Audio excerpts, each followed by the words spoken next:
Adema, a very quick one.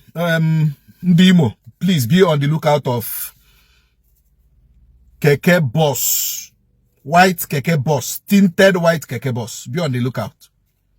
Tinted white Keke Boss. We have been following this Keke Boss for a while now. We had a more black Keke Boss. Tinted black Keke Boss.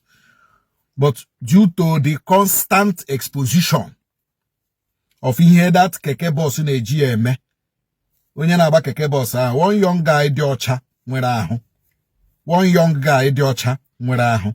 He je paint area from black to white. So now look now, any white tinted Keke Boss is a suspect. Any white tinted Keke Boss now, ulo tige shamate ya. O nwere plate number n'ihu mana onwe n'azụ. O nwere plate number n'ihu onwe n'azụ. Ndị Imo, be on the lookout. Police, be on the lookout. On they use here for two things. Organ harvesting. Then they use here within the police. Within the police. Allegedly in the tiger base. They generate for young men ego. White tinted Keke Boss. O nwere number n'ihu onwe ho n'azụ. Ndị Imo, be on the lookout. Commissioner of Police Imo State, be on the lookout. DSS, be on the lookout. Military Joint Task Force, be on the lookout. Ọrụ anyị here we gbama. Government many unu kwesịrị ime o. When we give you information, you do it. I knew information jiri na ero ọrụ. I knew information jiri na ero ọrụ. Tinted white Keke Boss. Organ harvesting. Na kwagara ndị allegedly ndị tiger base a na-eji ekporo ụmụ okorobịa na-anapụ ha ego. Few days ago ha napụrụ one guy 400,000 naira.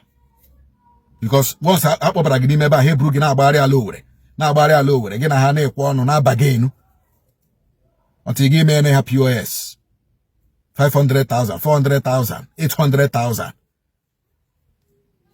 This is a security tip now. Be on the lookout. Be on the lookout. Go on onwe gị na-emekwenu njem. Avoid that white tinted Keke Boss.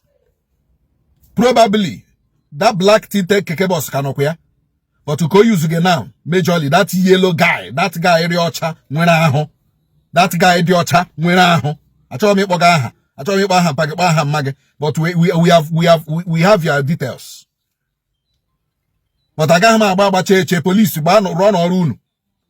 Police rụọ n'ọrụ unu. White tinted Keke Boss. White tinted Keke Boss. O bu nọmba n'ihu, o bu nọmba n'azụ. Ka anyị na-aga n'ubi ka ji na-aka. Ndewonu. Police rụọ n'ọrụ unu. Agaghị m ya rụ nke m rụọ nke unu. Thank you.